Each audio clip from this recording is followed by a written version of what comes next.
Halo sahabat RKN, kembali lagi dalam diskusi akhir pekan titik temu. Kali ini kita mengangkat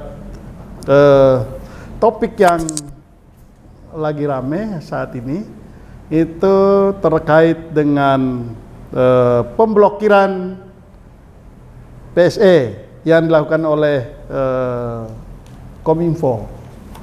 Karena itu hari ini kita mengangkat topik soal pro kontra pemblokiran PSE. Nah, seperti apa perdebatannya dan mengapa ini diblokir, lalu kenapa kemudian pemerintah yang ingin menata ini juga mendapat tekanan, penolakan, bahkan bulian dari publik. Kita akan bahas pada hari ini, dan bersama kami di studio RKN Jakarta, Radio RKN Jakarta, telah hadir 3 narasumber yang sangat berkompeten untuk membicarakan topik kita pada hari ini. Nah, acara ini disiarkan secara langsung oleh RKN Radio dari Jakarta dan juga sejumlah radio-radio daerah di seluruh Indonesia. Begitu. Bersama kami telah hadir pertama, di sebelah kanan saya, Bang Philip Gobang. Beliau adalah staf khusus Kementerian Komunikasi dan Informatika. Terima kasih Bang Philip sudah hadir bersama kami di studio. Lalu kemudian di sebelah kiri saya, beliau adalah Ketua YLKI ya? Ketua Pengurus Harian YLKI. Ketua Pengurus Harian YLKI, Bang Tulus. Lalu kemudian di sebelah paling kiri saya itu Mas Agus. Beliau adalah peneliti sekaligus ahli media. Ya, Mas Agus, apa kabar? Baik, sehat. Ya, saya mungkin ini dulu ke Bang Philip. Ini apa sih yang mau diatur oleh Menteri Kominfo sampai rame gitu di media sosial, di media massa berkaitan dengan pemblokiran ini? Baik. Baik, terima kasih Bang Sebas. Seperti kita ketahui bersama, pemerintah sudah mengeluarkan apa yang disebut Peraturan Menteri Komunikasi dan Informatika nomor 5 tahun 2020 tentang penyelenggaraan sistem elektronik lingkup privat. Nah, dengan peraturan ini, semua layanan PSE, penyelenggara sistem elektronik, diwajibkan mendaftar dalam sistem digital nasional yang dikelola negara sebagai upaya untuk menjaga keamanan cyber nasional. Nah, hal ini memang diwajibkan kepada seluruh layanan PSE, baik domestik maupun internasional, ya, yang beroperasi di Indonesia untuk mendaftarkan diri. Tujuannya tentu saja pertama-tama adalah memastikan kedaulatan negara terhadap semua usaha layanan PSE yang beroperasi di Indonesia, baik domestik maupun internasional. Dan terkait dengan hal itu, sistem penyelenggaraan PSE ini juga bertujuan untuk memastikan perlindungan data masyarakat atau konsumen yang mengakses semua layanan PSE yang ada di Indonesia. Dan berikutnya, tentu saja dengan perlindungan data yang dimaksud tadi, masyarakat atau pengguna atau konsumen merasa nyaman, ada kepastian bahwa data mereka kemudian terlindungi seperti itu. Oke tuh. Peraturan menteri ini kan dibuat atau peraturan tahun 2020 nomor 5 tahun 2020. Ya. Itu sudah dikeluarkan, artinya sudah dikeluarkan tahun 2020. Kenapa baru hebohnya sekarang?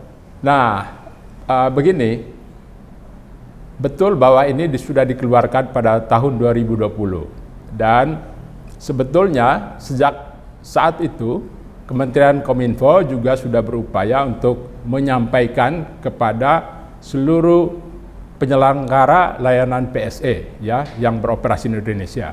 Dan dalam waktu itu tentu saja kita mesti memaklumi situasi di mana kita sedang menghadapi pandemi yang cukup dahsyat ketika itu, dan itulah sebabnya kemungkinan hal itu kemudian kurang mendapatkan perhatian dari masyarakat pada umumnya. Tetapi sebetulnya Kementerian Kominfo sudah menyampaikan ke berbagai layanan PSE yang ada di Indonesia sejak peraturan menteri itu diterbitkan pada tahun 2020. Dan ketika sudah berlalu kurang lebih 1,5 tahun, pada bulan April yang lalu, Menteri Kominfo Bapak Johnny G. Plate kemudian coba mengecek kembali sejauh mana peraturan menteri tersebut kemudian mendapat tanggapan dari semua layanan PSE yang ada di Indonesia. Nah, karena sebagian besar dari layanan tersebut belum mendaftarkan diri, tentu saja kementerian ingin memastikan bahwa dalam jangka waktu yang sudah lebih dari 1 tahun, maka semua penyelenggara PSE mesti punya kepastian kapan hal itu sampai pada batas akhirnya ya.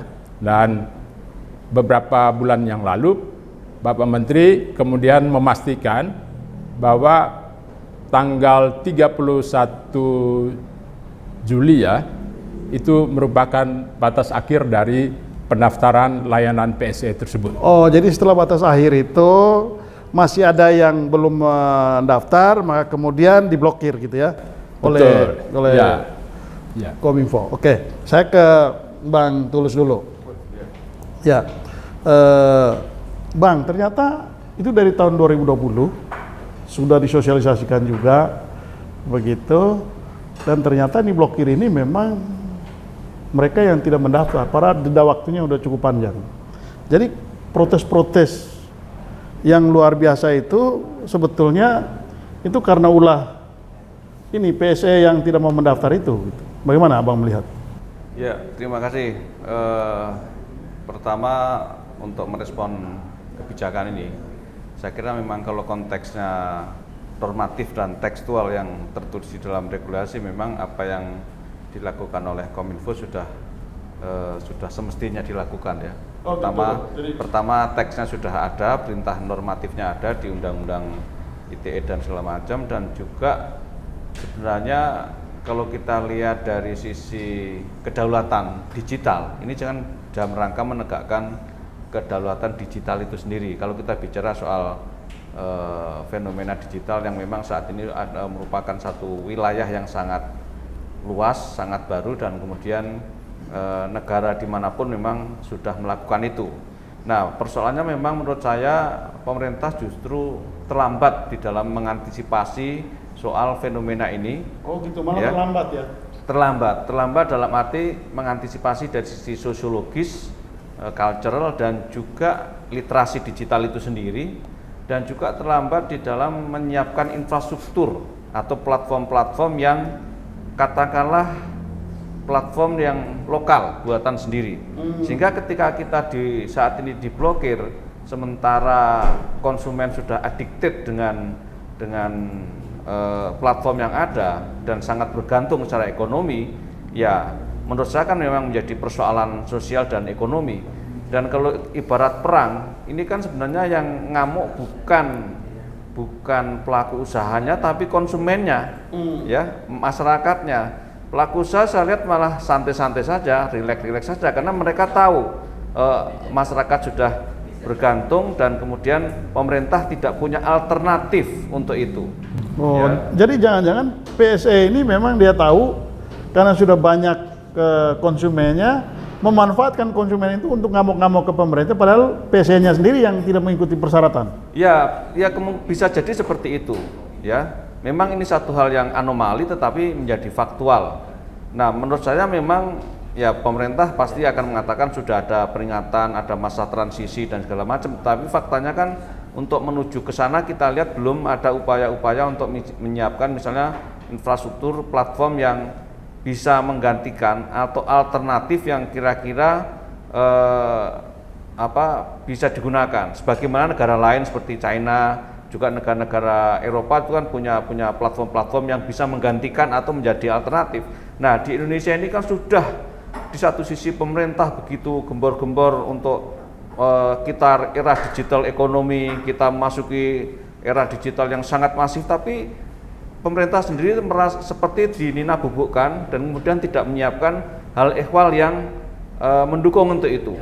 Pemerintah Presiden Jokowi bicara soal ekonomi digital yang sangat dahsyat, tapi kenapa kemudian tidak dibarengi dengan infrastruktur yang katakanlah buatan lokal ataupun alternatif sehingga bisa mudah dikontrol. Nah, ini kan fenomena global di mana negara hampir tidak bisa mengontrol kalau kemudian tidak punya gigi yang kuat gitu.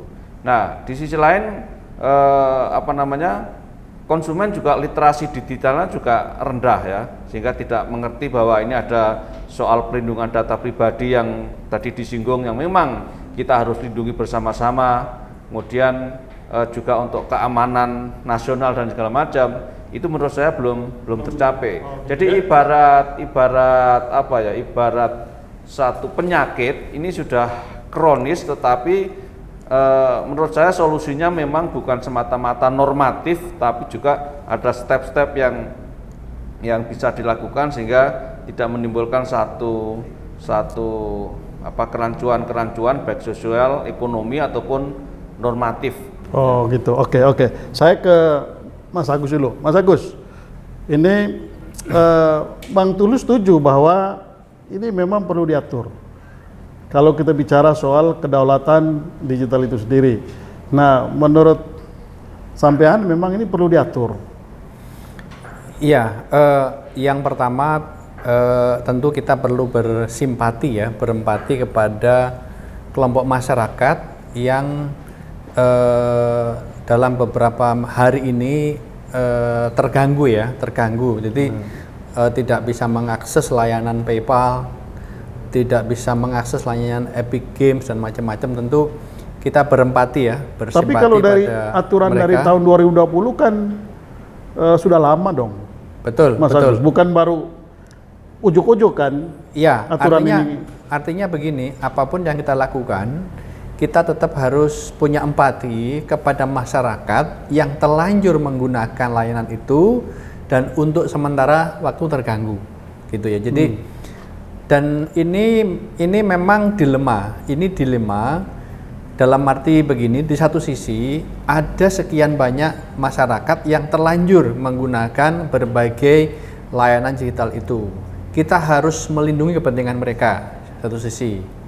Tapi di sisi lain, kita menghadapi praktek bisnis platform digital yang sebagian adalah asing, yang memang belum diatur dari berbagai seginya. Nah, kalau belum diatur, bagaimana bisa dilindungi? Nah, yang mana yang bisa dilindungi maksudnya? Ya itu tadi, yang mereka-mereka yang... Makanya itu, saya bilang dilema. Saya bilang dilema itu karena ada publik yang harus dilindungi, tetapi di sisi lain ada praktek bisnis yang memang harus diatur. Jadi gitu ya? Pendaftaran ini kan sebenarnya tahap awal saja untuk pengaturan berikutnya terkait dengan pajak, terkait dengan transparansi tentang data, perlindungan data, mereka harus taat pada kedaulatan fiskal kita dan lain-lain. Jadi ini juga perlu. Jadi dilema itu dalam arti kan dua hal yang harus sama-sama dilindungi, tapi dalam hal ini kan agak berbenturan. Jadi pendaftaran ini baru titik awal dari penataan digital ini. Ya, saya kembali lagi ke Mas Agus dulu. Mas Agus, kalau pendaftaran ini hanya pintu masuk, ini baru titik awal aja dalam proses pengaturan. Nah, Mas Agus membayangkan apa saja yang kira-kira perlu kalau kita bicara soal tata kelola dunia digital ini, apa saja yang perlu diatur? Macam-macam ya, misalnya dari sisi perspektif pelindungan konsumen gitu. Jadi kalau pakai perspektif Uni Eropa hari ini, itu harus ada perlindungan terhadap konsumen yang menggunakan games online sekarang ini gitu ya. Jadi games online itu kan seakan-akan kan pilihan bebas ya, di mana orang membeli game online itu dan fitur-fiturnya gitu ya. Tetapi sebenarnya dari perspektif pelindungan konsumen tidak sesederhana itu. Misalnya orang pada awalnya diberi layanan game yang gratis. Tapi ketika dia sudah edik gitu ya, ketika dia sudah tergantung, dia sudah ketagihan gitu, maka dia didorong untuk membeli fitur-fitur yang lain sehingga permainan gamenya itu meningkat gitu. Lama-lama pengguna game online itu nggak rasional lagi gitu ya. Jadi dia spending uangnya itu melebihi dari kemampuannya. Waktu istirahatnya, waktu produktifnya digunakan untuk itu. Jadi dia tidak peduli dengan kepentingan dia dan kepentingan lingkungan. Di mana-mana main game online, sambil jalan raya, di jalan kaki, dia main game itu. Jadi dari perspektif perlindungan konsumen itu harus dilindungi gitu loh. Karena ini jenis barang layanan yang bisa membuat publik itu ketagihan dan irasional. Nah, dari sisi itu maka perlu ada pengaturan dalam konteks perspektif pelindungan konsumen. Belum lagi kalau kita bicara misalnya yang diramaikan kan PayPal gitu ya. Mungkin belum terjadi di Indonesia, tapi terjadi di negara lain termasuk di Amerika Serikat. Layanan keuangan seperti PayPal ini ketika dia belum dominan, dia servisnya bagus sekali. Tapi ketika dia sudah dominan, itu semena-mena loh. Dia tiba-tiba bisa dia bisa tiba-tiba bisa lebih tinggi, menahan rekeningnya konsumen. Tiba-tiba menjelang pemilu itu dia diskriminatif terhadap orang-orang dengan identifikasi identitas tertentu, itu dipersulit layanannya. Itu sudah terjadi di Amerika Serikat, di Eropa. Itu belum terjadi di Indonesia. Tapi kalau dia dominan, sangat mungkin dia justru memberikan servis yang merugikan publik. Nah, pertanyaannya, ketika itu terjadi, siapa yang melindungi publik? Pasti harus pemerintah kan? Nah, biar pemerintah bisa melindungi ya harus ada regulasinya. Nah, sekarang ini kan banyak sekali korban dari model money game misalnya. Betul. Dan itu kan semua teriak, sementara aparat penegak hukum juga sulit untuk mengurus. Apakah itu salah satu fenomena dari belum terjangkaunya aturan itu mengatur? Ya, betul. Memang teknologi ini dalam prakteknya memang melompat jauh lebih cepat dari kemampuan regulasi untuk mengaturnya dan kemampuan aparat untuk menanganinya. Ini problem yang kita hadapi dan juga problem yang dihadapi oleh banyak negara. Misalnya dalam kasus doxing, bullying, hacking, itu kan kejahatan yang berbasis teknologi. Ya, aparat kita pun juga mengalami kesulitan untuk menangani. Tapi saya ingin sedikit melompat. Yang cukup aneh menurut saya adalah ketika kasus blokir PSE ini muncul gitu, media massa di Indonesia, netizen di Indonesia rame-rame menyalahkan pemerintah. Padahal ini kan ada dua urusan kan, pemerintah platform tidak mendaftar dan karena tidak mendaftar diblokir. Jadi kesalahan pertama adalah tidak mendaftar. Tetapi kalau kita lihat di media massa kita, sulit sekali menemukan media yang menyalahkan platform loh. Oh gitu ya. Padahal kalau platform mendaftar itu nggak ada kan blokir ini kan, gitu loh. Nah itu yang ingin saya tanyakan ke Bang Philip. Sebetulnya gini. Apakah pemerintah hanya mengatur soal pendaftaran atau lebih jauh dari soal proses pendaftaran? Misalnya ada persyaratan yang harus dipenuhi atau pemerintah menentukan ini harus seperti ini, kalau tidak kita tidak mengizinkan, atau apapun platform digital itu yang penting mendaftar oke gitu. Ya,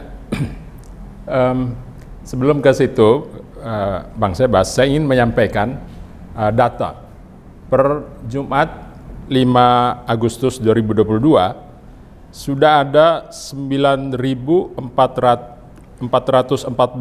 PSE yang sudah terdaftar. 9.414 PSE yang sudah terdaftar, dan itu angka itu dikelola oleh 5.600 PSE baik lokal maupun internasional, termasuk PayPal sudah bisa diakses karena sudah mendaftar per Jumat 5 Agustus 2022. Oke, komposisi antara lokal dan asingnya? Ya, itu lokal lebih banyak ya. Oh, lokal. Ya. Ini kabar ini Ya, dong, ini ya. kabar baik dong Ya. kalau lokal lebih. Betul. Nah, kembali ke pertanyaan tadi, Bang Sebas, bahwa pengaturan ini memang sangat dibutuhkan ya.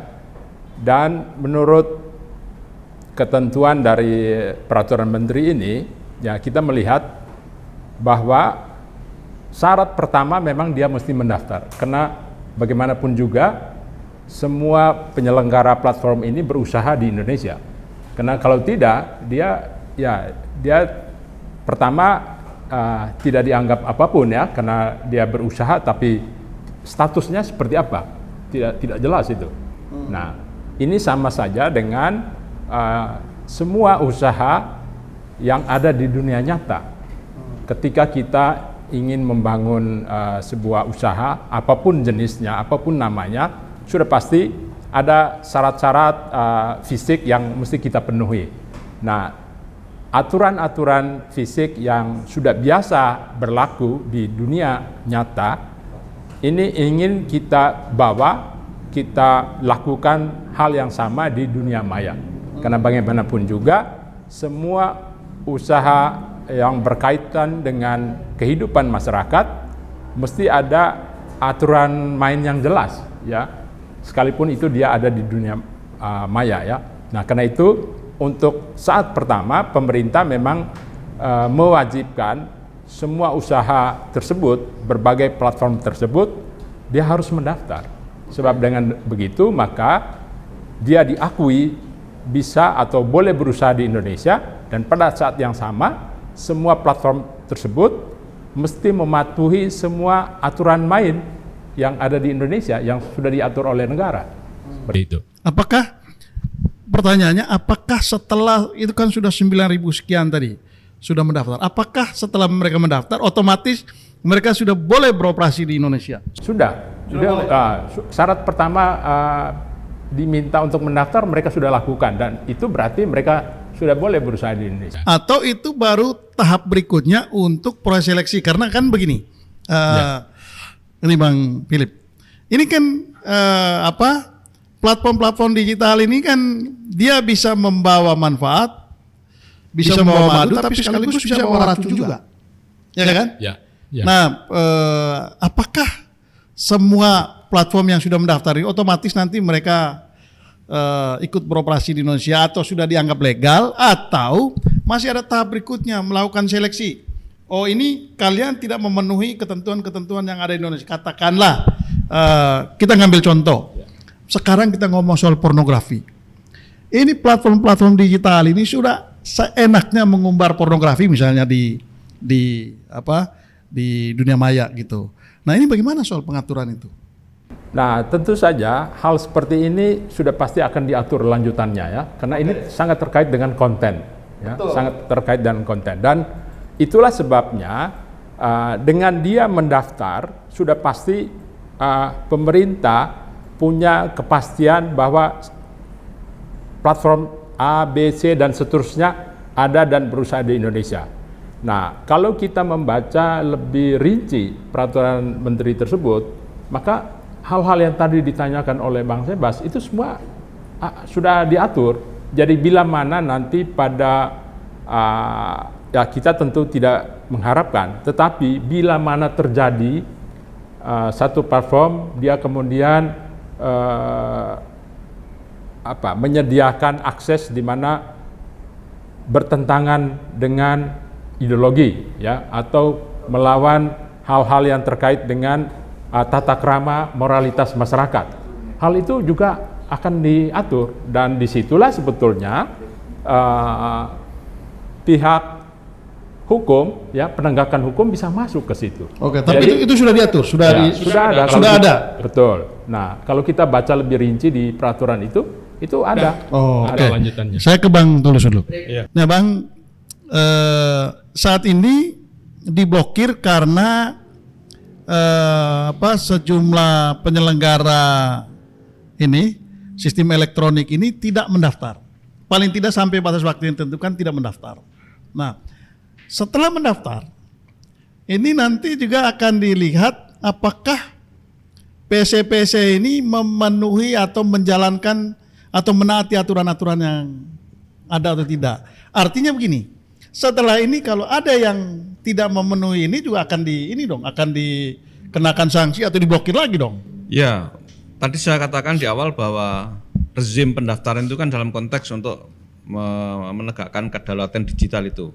Semua negara mengatur, tetapi memang ketika kita sudah kadung terlambat mengantisipasinya, baik dengan kebijakan ataupun juga infrastruktur platform yang ada, ini yang saya kira juga pemerintah harus banyak katakanlah mungkin kompromi ya, yang kemudian tidak menimbulkan masalah sosial, ekonomi dan lain sebagainya.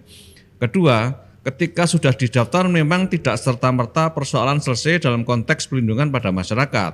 Karena pendaftaran itu kan kemudian mereka beroperasi dan konten yang ditransaksikan antara platform itu dengan konsumen itu banyak sekali persoalan-persoalan yang kemudian memang merugikan konsumen atau berpotensi merugikan konsumen. Misalnya kita bicara soal pinjaman online ya. Ya. Dari sekian pinjaman online yang beredar, itu kan pertama mayoritas memang belum didaftar, masih ilegal ya. Yang online ilegal itu jauh lebih dominan menjadi lintah darat online. Nah, yang ilegal itu jelas, tetapi yang legal pun juga masih menimbulkan masalah karena dari pengaduan-pengaduan di YLKI pinjaman online itu paling tinggi dan 30% masih dialami oleh yang legal ya, menyangkut masalah besaran bunga, cara penagihan dan segala macam. Ini diatur oleh OJK atau juga khususnya oleh OJK atau juga yang satu lagi Satgas Investasi ya, Satgas Investasi. Nah, itu yang kemudian memang bertugas mengawasi setelah dia dilegalkan. Jadi tidak serta-merta setelah dilegalkan, didaftar, kemudian selesai. Masih banyak PR, pekerjaan rumah yang harus diawasi pemerintah, baik secara sektoral ataupun ada semacam Satgas untuk mengawasi itu. Nah, saya lihat juga dalam sektor yang lain, misalnya dalam transportasi online ya, Kominfo itu justru menurut saya masih kurang berdaya di dalam menghadapi fenomena transportasi online. Ya, memang selama ini yang menjadi pihak yang ditersangkakan ngurusi ini hanya Kementerian Perhubungan. Ya, padahal ini bukan urusan Kementerian Perhubungan saja, ini menyangkut Kementerian Investasi, Kementerian Kominfo dan segala macam. Ya, sehingga ketika terjadi sengketa antara driver dengan aplikator atau konsumen dengan aplikator itu Kementerian Perhubungan tidak bisa berbuat banyak karena tidak punya intervensi soal teknologinya. Dia hanya mengatur masalah tarif misalnya. Tarif tidak dipatuhi oleh aplikator. Kemenhub tidak bisa berbuat apa-apa ketika Kominfo juga tidak berbuat gitu karena Kemenhub tidak bisa intervensi karena bukan ranah teknologi dia, tetapi kemudian ini dibiarkan dan ini sekarang menjadi sengketa yang luar biasa besar. Kebetulan saat ini mereka sedang minta untuk kenaikan tarif ya, khususnya untuk ojol ya. Saya bilang ke mereka, ini kalau dinaikkan tarif pun tidak akan menyelesaikan persoalan yang menjadi persoalan driver. Yang bisa diminta adalah misalnya potongan persentase dari aplikator ke driver itu mestinya diturunkan misalnya. Tapi Kemenhub kan nggak bisa intervensi. Ini ranah Kominfo atau ranah nggak tahu karena ini menyangkut private Pak ya. Jadi tidak ada yang bisa masuk. Bahkan waktu itu misalnya seorang bos-bos dari mereka itu dipanggil menteri pun nggak hadir. Ya ini memang ada satu fenomena persoalan yang ya. Jadi kedaulatan tadi yang kemudian bisa ditegakkan dan kemudian tidak merugikan masyarakat konsumen baik secara langsung ataupun tidak langsung. Jadi memang apa namanya pada konteks itu memang kita bisa mengerti bahwa itu harus dilakukan, tetapi ya karena kita sudah kadung terlambat harus pelan-pelan. Dan kemudian ya tadi, kalau tadi Pak Philip mengatakan platform lokal lebih banyak, ya jumlahnya mungkin lebih banyak dari sisi volume, tapi tingkat pemakaiannya Penguasaannya, ya. gitu, mungkin kecil sekali ya, dari jumlah yang tadi banyak, tapi siapa pemakainya. Nah, ini yang kemudian pemerintah belum menggarap ketika sudah 12 tahun era digital tapi tidak punya platform yang secara masif dipakai oleh masyarakat sebagai pengganti platform-platform digital multinasional. Oke, saya ke Mas Agus dulu. Mas, ini kita masuk lagi ke dalam. Tadi pendaftaran itu kan bagian dari permukaan supaya orang ikut mekanisme yang ada di Indonesia. negara kita di Indonesia ini. Nah, kita masuk lagi sedikit ke dalam, itu kalau kita bicara soal konten. Kalau bicara konten, ini kan platform digital ini kan melayani begitu banyak ragamnya, ya kan? Tadi mulai dari urusan keuangan, finansial, bicara soal game, bicara soal ada yang berita, ada yang Media sosial. gambar, dan lain sebagainya.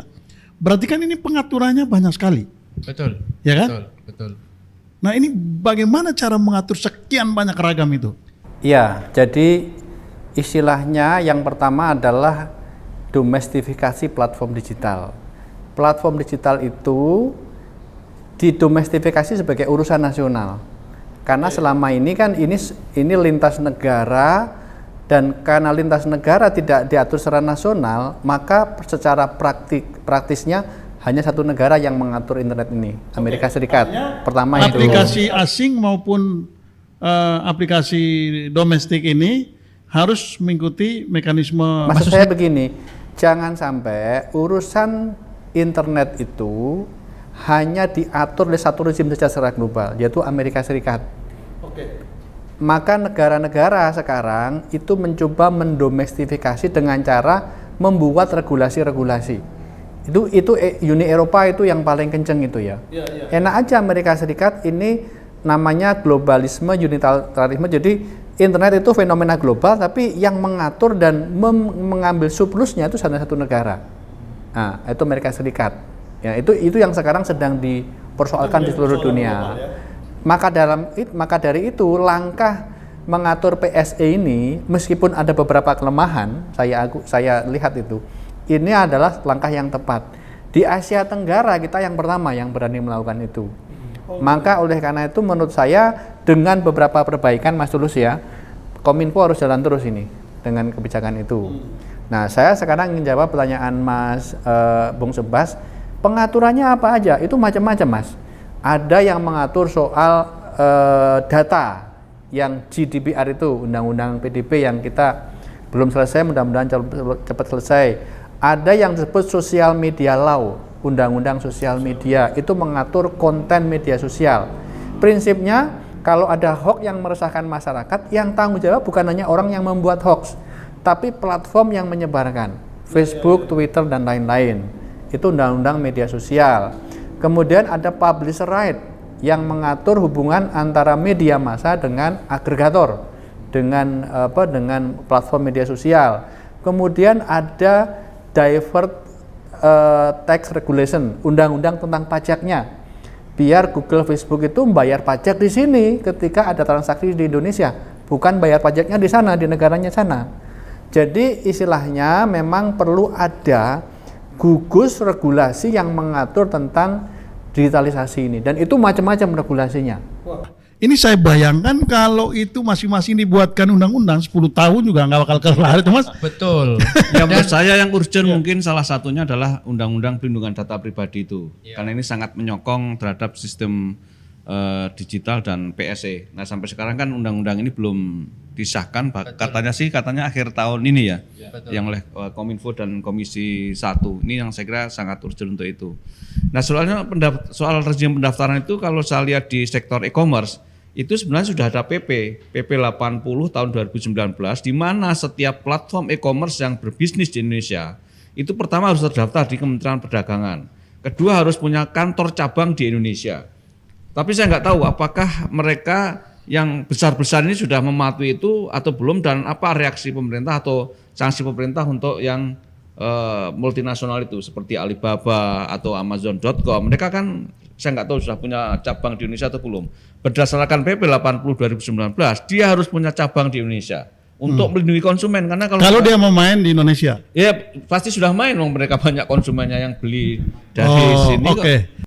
Saya ingin kembali lagi dulu sebelum kita lebih jauh ya, kita bicara soal omnibus law berkaitan dengan digital ini atau aturan-aturan yang dibuat. Saya ingin kembali ke dasar persoalan dulu.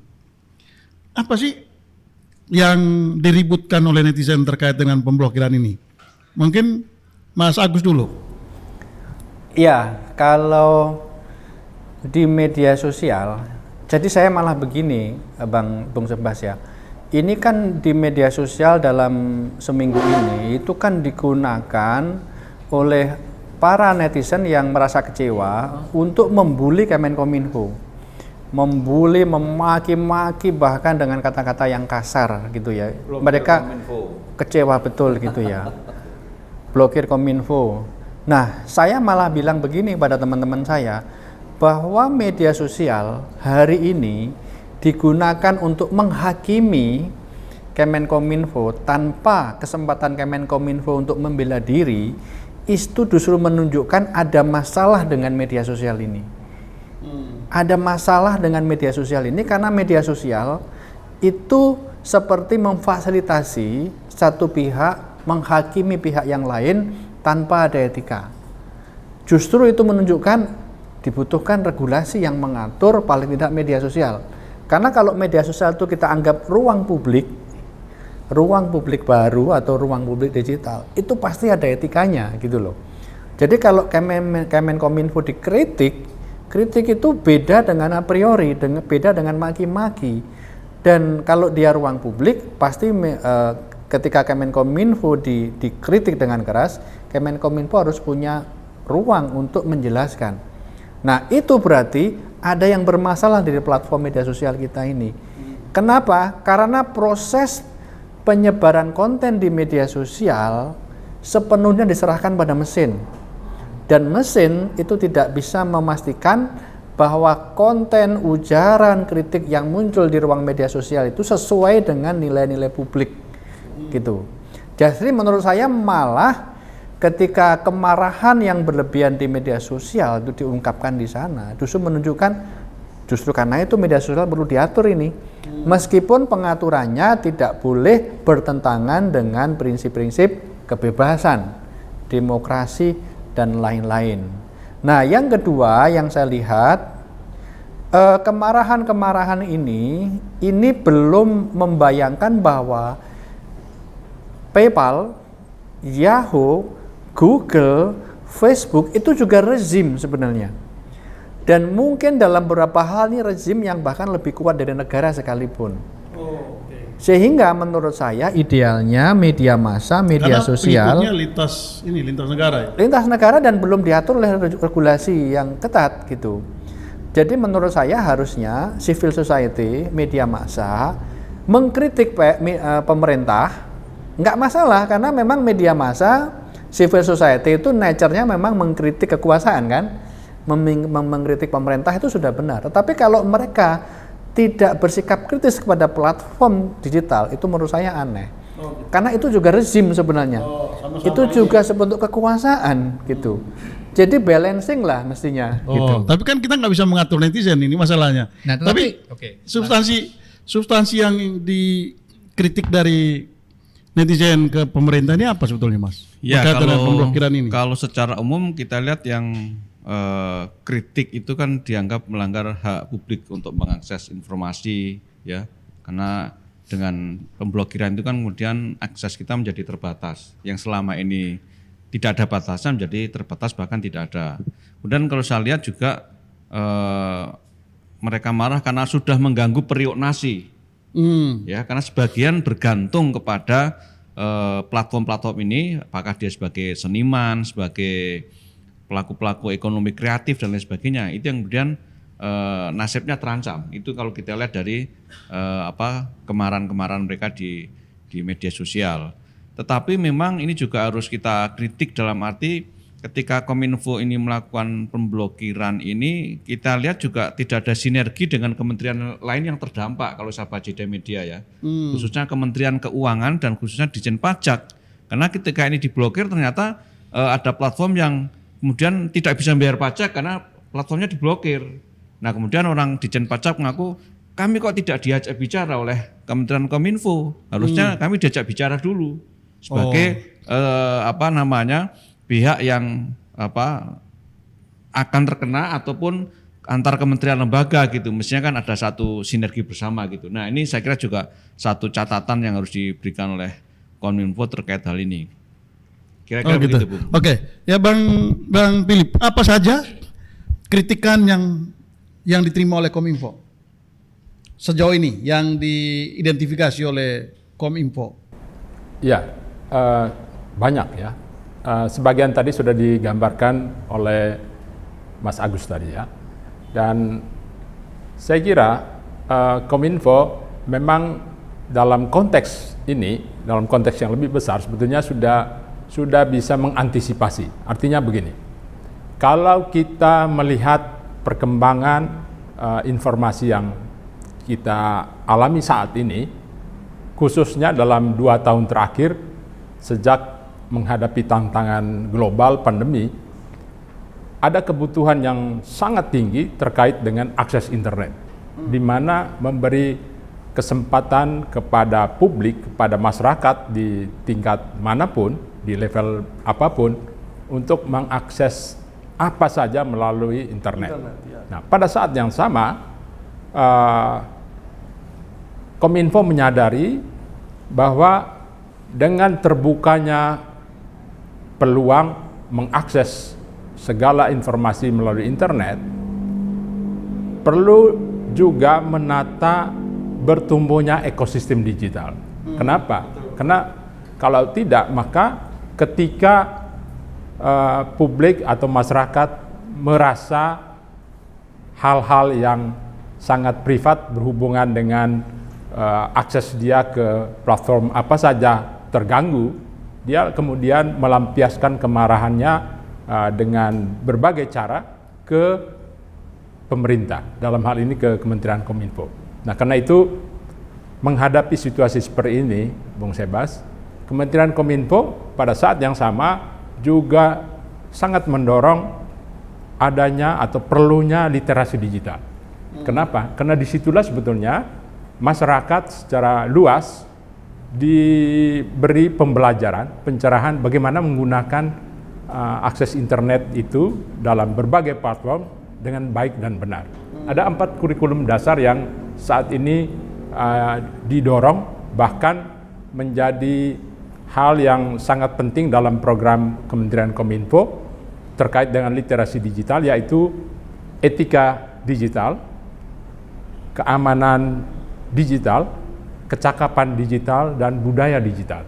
Nah, 4 hal ini menjadi sangat penting untuk memastikan para pengguna akses internet dalam platform apapun menggunakannya dengan memperhitungkan dampak atau apapun yang bisa dialami terjadi pada orang yang lain. Ya. Dan saya kira dengan pengalaman dalam beberapa hari terakhir, bagaimana kita melihat menghadapi reaksi publik yang luar biasa ya terkait dengan boleh dikatakan mereka merasa seolah-olah hal-hal yang menjadi kebutuhan mereka setiap hari itu terganggu lalu melampiaskan kemarahannya. Saya kira pada saat yang sama Kementerian Kominfo kemudian semakin merasa penting bagaimana upaya bersama untuk melakukan literasi digital ya untuk publik itu menjadi sangat penting, karena dengan demikian ke depan hal-hal semacam seperti ini ya paling tidak kita mendapat pencerahan untuk memastikan bagaimana kita menggunakan platform digital ini untuk kepentingan bersama dengan orang lain. Oke, ya saya ke Mas Agus dulu. Mas, ini kan ini bukan fenomena khas Indonesia saya kira. Ini fenomena global gitu ya. Tapi dari sisi tingkat kesulitannya, apakah hanya Indonesia yang mengalami tingkat kesulitan kayak gini atau juga negara-negara lain juga mengalami tingkat kesulitan seperti ini? Sebenarnya negara-negara Eropa pada umumnya mengalami keriuhan, kehebohan ini 5-6 tahun yang lalu. Jadi ini sebenarnya alamiah ya. Jadi negara mencoba bersikap keras pada platformnya ogah-ogahan, arogan karena dia yakin akan didukung oleh publik, gitu kan. Kemudian jeder platform macam-macam memboikot dengan cara nggak daftar macam-macam, publik bereaksi, kemudian regulasinya dikendorin dikit, tapi kemudian kenceng lagi gitu. Jadi kalau saya lihat itu semacam SOP buat platform global dimanapun ya, termasuk di Australia yang terakhir itu. Kalau negara ingin mengatur mereka, ingin mendomestifikasi mereka, itu semacam SOP. Mereka akan memboikot, mereka akan menyabotase, mereka akan mencoba membenturkan pemerintah dengan opini publik dan semacamnya. Itu terjadi di Eropa, bahkan di Amerika juga terjadi gitu. Jadi kalau saya lihat dalam konteks benchmarking ini mekanisme yang alamiah. Sangat tergantung kemudian negara apakah kendor atau tetap stabil seperti sekarang ini, itu menarik nanti untuk dilihat gitu ya. Dan menurut saya itu tadi tidak ada contoh di muka bumi ini ketika negara itu hadir untuk mengatur platform tidak melakukan perlawanan. Perlawanan ada yang terbuka, ada yang melalui proxy gitu kan. Itu terjadi. Maka kalau Indonesia ini platformnya perlawanannya bagaimana? Ya, paling tidak dengan tidak mendaftar gitu kan. Muncul kehebohan, muncul opini publik yang menurut saya opini publik hari ini termasuk pemberitaan media kan membela platform gitu ya. Oke, sejauh ini masih begitu ininya. Ya, makanya itu menurut saya sekarang ini sekali lagi ya sebenarnya media massa, civil society itu harus melihat ini secara lebih jernih ya. Jangan sampai reaksi mereka tanpa mereka sadari itu menguntungkan posisi platform-platform global yang memang mereka nggak mau memang diatur. Gitu. Saya kembali dulu ke Mas Tulus. Mas, ini kalau melihat fenomena kayak begini, ini tadi ternyata ini bukan cuma persoalan kita aja. Ini persoalan Indonesia, ini persoalan global ya. Semua negara mengalami itu dan tadi ini sudah langkah yang maju nih rupanya. Indonesia melalui Kominfo sudah mulai mencoba mengatur ini, gitu ya. Nah, dari tingkat kesulitan dan bulian masyarakat yang luar biasa seperti ini, Anda atau Mas Tulus melihat upaya untuk pengaturan platform digital ini ke depan seperti apa? Ya, saya kira kalau pengaturan itu kan secara regulasi sudah ada. Tinggal berani atau tidak pemerintah Kominfo mengimplementasikan itu, punya nyali atau tidak. Sama seperti ketika saya kasih contoh soal e-commerce. Berdasarkan PP 80 itu juga dikatakan dengan tegas bahwa platform e-commerce harus didaftar di Kementerian Perdagangan, mendaftarkan diri dan harus punya kantor cabang yang dibuka di Indonesia. Ya, tapi sampai sekarang Kemendak apakah punya data itu yang sudah mendata berapa dan platform-platform global itu apakah sudah punya cabang di Indonesia atau tidak? Yang konsumennya juga banyak di Indonesia. Nah, itu artinya kan ada semacam membuat regulasinya bagus tapi kemudian tidak diimplementasikan dengan nyali yang masih belum kuat. Nah, itu yang pertama. Yang kedua sebenarnya memang kita harapkan ini saya kira sudah sangat lambat untuk kemudian bisa kompromi ya. Artinya jangan sampai ada ruang untuk relaksasi yang kemudian akhirnya negara tunduk kepada tadi rezim global di mana rezim bukan negara ya. Negara tidak boleh kalah dengan platform-platform global itu. Ya, seperti jangan sampai misalnya gini dalam kasus ojek online ya. Ojek online itu secara regulasi jelas tidak ada dilarang bahwa itu bukan angkutan umum ya, baik di undang-undang lalu lintas ataupun di standar global dan dimanapun. Tapi karena pemerintah terlambat mengantisipasi, akhirnya itu menjadi suatu kebutuhan domestifikasi dan sudah puluhan juta orang bergantung kepada hidupnya dengan ojek online itu, termasuk kita semua barangkali sering menggunakan untuk transportasi ke kerja dan sebagainya. Dan mereka menuntut adanya legalisasi yang lebih kuat untuk mengubah di dalam undang-undang lintas agar itu diakui sebagai plat kuning. Saya dan kawan-kawan tahan terus agar jangan sampai itu plat kuning. Kalau soal legalitas sudahlah, itu sekarang sudah legal karena sudah ada peraturan Menteri Perhubungan soal ojek online, soal tarif dan lain sebagainya. Tapi jangan sampai kemudian mengubah undang-undang hanya karena mengakomodir itu. Nah, ini yang kemudian secara analog sudah banyak orang yang bergantung sedemikian addicted, kemudian masif terhadap platform-platform ini, sementara kita belum punya penggantinya. Sebenarnya dalam kasus ojek online itu kan akan mati kalau ada angkutan umum. Nah, sebaliknya itu kan kita ini tidak ada angkutan umum sehingga itu alternatif. Di India itu ojek online sudah mulai mati itu karena sudah ada angkutan umum yang bisa mengakomodir perjalanan masyarakat. Nah, mungkin di Jakarta itu bisa saat ini sudah banyak angkutan umum yang terintegrasi, angkutan massal dan segala macam. Tapi di daerah-daerah tidak ada, malah semakin mati karena dengan adanya ojek online. Bahkan seorang anggota DPR mengatakan, udah nggak perlu angkutan umum karena sudah ada angkutan online, ada ojek online. Ini kan konyol. Nah, ini yang kemudian harus menjadi pembelajaran, jangan sampai hal-hal yang sebenarnya dilanggar, tapi karena sudah menjadi kebutuhan, akhirnya dilonggarkan, dimaafkan dan kompromi, dan pemerintah terlambat di dalam menyediakan alternatif yang tadi kalau kita bicara platform global kan seperti negara-negara maju seperti yang dikatakan oleh Pak Agus tadi, China sudah punya Facebook tandingan, punya Google tandingan dan segala macam. Sehingga ketika diatur dan mereka melawan, kita sudah punya. Nah, ini kita mau perang tapi nggak punya amunisi. Nggak berlaku itu, ngeluruk tanpa bolo itu sekarang udah nggak bisa. Kalau ngeluruk ya harus punya bolo. Seperti kata Pak Edi Koko itu. Ya, saya ke Bang Philip dulu. Bang Philip, ini tadi ini soal pengaturan. Sudah ada PP 80 yang ngatur soal tadi e-commerce ya. Apakah ini peraturan Menteri nomor 5 ini tidak bertentangan juga dengan ini nanti? Peraturan pemerintah yang 80 soal e-commerce ini. Tidak overlap gitu. Saya kira sejauh ini masih jalan oke ya. Nah, dan barangkali begini, persis yang tadi disinggung di awal oleh Mas Agus tadi soal perlunya ada kepastian hukum pada level yang lebih tinggi, yaitu undang-undang ya.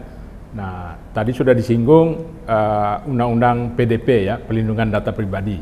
Nah, saya kira dengan payung hukum yang lebih tegas di level yang lebih tinggi, itu akan setidaknya dia menjawab semua persoalan yang tadi disinggung ya.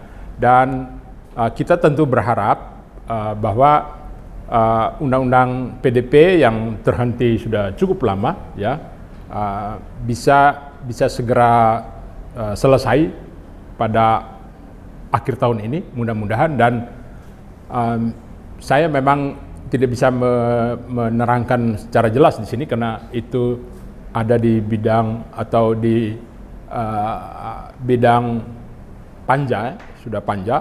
Tetapi dari perkembangan yang dapat saya sampaikan saat ini sudah ada kesepahaman ya antara pemerintah dan Komisi 1 DPR tentang badan yang kemudian nanti berdiri untuk menjadi pengampu dari undang-undang ini ya. Dan itu sudah ada kesepahaman seperti itu, dan kita tentu berharap undang-undang PDP tersebut bisa diresmikan menjadi undang-undang, disahkan menjadi undang-undang pada akhir tahun ini, sehingga turunan dari undang-undang itu seperti tadi kita diskusikan bersama, soal-soal yang terkait dengan itu mendapat kepastian hukum yang semakin jelas ya, semakin legal ya. Seperti itu. Oke, saya ke Mas Agus dulu. Mas Agus, kalau belajar dari pengalaman negara-negara lain, itu negara-negara mana saja sih yang sudah melakukan pengaturan terkait dengan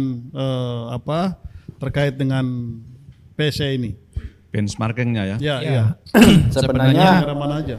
negara EU ya, Uni Eropa itu yang apa ya, yang sudah membuat banyak regulasi tentang digitalisasi ini, itu ya.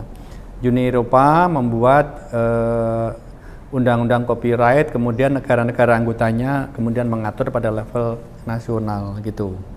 Tetapi sebenarnya masih dinamis ya, mereka bergerak terus ya, bergerak terus. Di Eropa itu kan mereka juga membentuk satu badan yang menegakkan aturan itu, kalau nggak salah. Iya, dan lembaganya macam-macam. Jadi kalau GDPR itu ada lembaganya, itu kan. Terus kemudian mereka Digital Economy Act itu, undang-undang ekonomi digital, mereka ada lembaganya. Social Media Law ada lembaganya. Nah, mungkin kalau dalam konteks hari ini kan Pak Presiden Jokowi bilang jangan terlalu banyak lembaga negara, itu nanti ada problem di situ. Tetapi yang saya lihat Uni Eropa itu terus bergerak, terus memperbarui regulasinya, membuat regulasi baru tidak efektif, regulasi dibikin, teknologinya udah melompat lebih jauh lagi, maka kemudian diubah lagi. Kesimpulan saya sih sejauh ini belum ada model yang ideal bagaimana persoalan digital itu diatur gitu ya. Tetapi kita bisa mencontoh mereka, nggak perlu menunggu mereka ideal, karena pengaturan yang ideal itu saya nggak tahu kapan akan ada gitu kan, karena ini berubah terus dinamis. Tetapi menurut saya ketika pemerintah Indonesia sudah menginisiasi PDP, terus publisher right, sekarang juga sudah sampai pada level pemerintah, pengaturan PSE ini menurut saya ini sudah on the track gitu ya. Tetapi yang harus diingat betul oleh pemerintah, satu, jangan sampai regulasi-regulasi itu melakukan sekuritisasi, kriminalisasi terhadap kebebasan berpendapat. Jangan sampai kemudian orang kritik pemerintah kemudian dihukum dianggap anti pemerintah. Nah, itu disclaimer-nya di situ. Yang kedua, kita harus ingat digitalisasi itu memberikan dampak negatif dan dampak positif. Yang kita atur adalah dampak negatifnya terhadap ekonomi nasional, pelindungan konsumen dan lain-lain. Tetapi dampak positifnya itu juga banyak. Nah, dampak positifnya itu harus selalu dipreservasi. Gitu. Jadi jangan sampai kita hanya ingat negatif-negatifnya, tapi yang positif ini karena kita ingin ngatur negatif, yang positif ikut tergerus. Ya, itu yang harus dihindari. Jadi memang perlu pengaturan, tapi jangan jadi alat untuk membungkam suara kritis ya. Oke, kita ini sudah ada di penghujung diskusi. Tidak terasa diskusi kita ini sudah hampir selesai. Nah, dari diskusi kita tadi, kalau saya boleh menyimpulkan bahwa ternyata memang kita butuh pengaturan, kita butuh regulasi. Tetapi dari pembahasan kita juga banyak sekali hal yang memang perlu diatur. Tapi gimana caranya supaya kita ini tidak juga terjebak dalam aturan yang terlalu banyak, Mas? Sehingga antara satu aturan dengan aturan yang lain tumpang tindih. Kita mengalami, Indonesia ini seringkali terjebak dalam fenomena seperti itu gitu. Nah, berkaitan dengan ini ke Mas Tulus dulu, sebaiknya gimana proses pengaturannya ke depan? Apa kita perlu omnibus law lagi atau seperti apa sih untuk mengaturnya? Ya. Jangan nanti setiap kementerian, setiap ini departemen ya, bikin kalau dalam konteks sendiri. regulasi itu kan ada istilah harmonisasi ya. Ya. Nah, itu saya kira juga antar kementerian dan lembaga harus melakukan harmonisasi terhadap regulasi-regulasi yang ada terkait dengan digital ini, pengaturan, baik itu aspek teknologinya, ekonominya, politiknya dan lain sebagainya, sehingga tidak terjadi overlap atau bahkan tabrakan regulasi yang kemudian malah menjadi kontraproduktif, seperti tadi kita kasih contoh soal e-commerce dan lain sebagainya.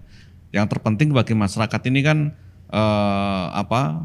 ada akses untuk mengekspresikan aktivitas-aktivitasnya, baik ekonomi maupun pendapat-pendapat yang lain, dan juga tetapi negara memang tidak boleh melakukan pembiaran terhadap hal-hal yang sifatnya esensial services ini, ya, soal pendaftaran, soal kemudian potensi-potensi pelanggaran terhadap konten baik pornografi, perjudian online ya, prostitusi online dan segala macam itu harus memang diatur dengan kuat oleh negara. Termasuk tapi yang kita diskusikan tadi juga bagaimana negara mendorong adanya platform alternatif, platform digital alternatif. Jadi kalau kita bicara infrastruktur sekarang ini itu jangan terfokus hanya soal jembatan, soal tol, soal kereta api cepat tadi, tapi infrastruktur digital itu jauh lebih mendesak untuk kemudian kita bisa lebih berjaya dan berdaya untuk menghadapi platform-platform global yang sangat mereduksi peran negara gitu. Saya kira itu. Oke, ya. Lalu Mas Agus, ini kan selalu melakukan riset ya terkait dengan perkembangan ini. Nah, menurut Mas Agus sebaiknya proses pengaturan ke depannya seperti apa gitu? Ya, jadi kan digitalisasi ini dalam negativitas maupun positivitasnya itu kan masalah yang sistemik gitu ya. Maka pendekatannya, penyelesaiannya harus sistemik, tidak bisa lagi ad hoc lagi gitu ya. Sistemik ini gimana? Nah, sistemik itu dalam arti timnya harus solid, terkoordinir dengan baik, lintas departemen, lintas kementerian, secara multi stakeholders juga melibatkan unsur bisnis, melibatkan unsur masyarakat, pers dan lain-lain. Jadi itu yang saya maksud pendekatannya sistemik dan tidak ad hoc, kalau ada kasus baru ditangani gitu ya. Jadi harus ada cetak biru, ketahanan digital itu seperti apa, chapter-chapternya, lokus-lokusnya apa saja, pengaturannya bagaimana dan seterusnya. Itu menurut saya itu belum ada, dan tapi belum terlambat untuk Indonesia itu ini didekati dengan secara sistemik, bagaimana pengaturannya secara komprehensif. Mungkin kalau kita pakai kata omnibus law itu kan ini kata yang sudah terlanjur politis ya gitu ya. Nah, menurut saya istilah yang lain mungkin gugus regulasi tentang digitalisasi. Dalam gugus regulasi ini yang diatur ya macam-macam ya, dari pajak, dari etika media sosial, dari bagaimana kita menghindari capital outflow, bagaimana menghindari alih daya digital yang melahirkan pengangguran baru dan lain-lain. Itu harus sistemik gitu dan didukung oleh riset yang memadai. Tetapi saya ingin ingatkan, apapun regulasi yang kita buat dalam konteks transformasi digital harus ada afirmasi terhadap pemain-pemain lokal. Pemain-pemain lokal itu ada dua, konsumen yang sudah terlanjur menggunakan berbagai layanan itu, dan juga perusahaan-perusahaan rintisan lokal. Apakah media massa, apakah aplikasi games online lokal, apakah layanan keuangan digital lokal dan lain-lain, itu perlu ada afirmasi di sana. Gitu. Afirmasi terhadap pemain lokal ini sudah pasti akan ditentang oleh pemain global. Google macam-macam, mereka maunya equality before the law itu kan, harus sangat. Tapi saya lihat sebenarnya afirmasi terhadap pemain lokal ini itu terjadi di negara lain. Gitu. Kalau kita lihat Korea Selatan, kalau kita lihat China apalagi, kalau kita lihat negara-negara Eropa, mereka membuat regulasi tapi ada exception. Ada afirmasi terhadap pemain-pemain lokal. Karena apa? Ini seperti David melawan Goliath gitu kan. Pemain-pemain lokal ini lemah, perlu dilindungi. Pemain global itu terlalu dominan. Sehingga wajar kalau ada afirmasi terhadap pemain-pemain yang lebih lemah untuk menciptakan keseimbangan dalam bisnis praktek digitalisasi ini. Oke, ya, Bang Philip, kira-kira selain ini pemblokiran ini, apalagi yang mau dilakukan oleh Kominfo ini ke depan? Ya, saya kira yang tadi disampaikan terakhir tadi ya oleh Mas Dolos maupun Mas Agus itu bagian dari apa yang kita saksikan sekarang ini, saat ini, yaitu konsekuensi dari kesempatan atau peluang kita memasuki apa yang disebut transformasi digital. Nah, dan itu menghadapi banyak sekali konsekuensinya seperti yang tadi sudah diceritakan, dan yang dilakukan oleh Kementerian Kominfo, lalu kemudian mendapat tanggapan dari publik saat ini, itu juga saya kira bagian dari upaya kita bersama untuk memastikan diri melewati atau memasuki peluang-peluang yang dibuka atau yang terbuka dalam era transformasi digital. Nah, untuk itu saya kira disinilah kesempatan bagi kita, terutama bagi orang-orang muda yang sudah sangat familiar dengan dunia digital, dengan dunia maya, untuk juga ambil bagian bersama pemerintah tentu saja untuk menciptakan platform anak bangsa. Karena bagaimanapun juga pemerintah tentu tidak bisa sendiri melakukannya, tetapi ada peluang kolaborasi antara pemerintah dan anak-anak bangsa ya untuk berkreasi sedemikian rupa sehingga kita punya gagasan, konsep, bahkan platform sendiri yang bisa kita ajukan menggantikan berbagai platform yang sudah mendunia tersebut. Karena bukan tidak mungkin peluang dan kesempatan itu bisa dilakukan oleh anak-anak muda kita. Dan saya kira kesempatan kita mengalami situasi saat ini, saya melihatnya dari satu sisi positif adalah bagaimana kita mendapat pembelajaran untuk bisa juga mengambil bagian berkreasi sedemikian rupa, berkolaborasi dengan siapapun, termasuk dengan pemerintah untuk membangun satu platform anak bangsa menggantikan platform global yang selama ini ada. Di samping itu, sekali lagi saya ingin menyampaikan bahwa untuk memastikan hal-hal yang tadi kita diskusikan berada pada tracknya yang benar, tentu saja kita membutuhkan payung hukum. Karena itu sekali lagi kita semua berharap pada akhir tahun ini Undang-Undang Pelindungan Data Pribadi tersebut bisa selesai dibahas dan sudah bisa diundang-undangkan sehingga kita mendapatkan pengaturan yang semakin lebih jelas, tentu saja dengan aturan-aturan turunannya yang menjawab berbagai persoalan yang sudah kita diskusikan tadi. Oke, Bang Philip. Ya, saya masih punya waktu 2 menit. Saya minta 1 menit, Bang Tulus, untuk membuat closing statement untuk netizen dan juga penyelenggara sistem elektronik ini dan juga Kominfo di balik kemelut ini. Apa kira-kira pesan Anda? 1 menit. Ya, untuk masyarakat konsumen memang mengingat literasi digitalnya masih kurang ini ya. Saya kira memang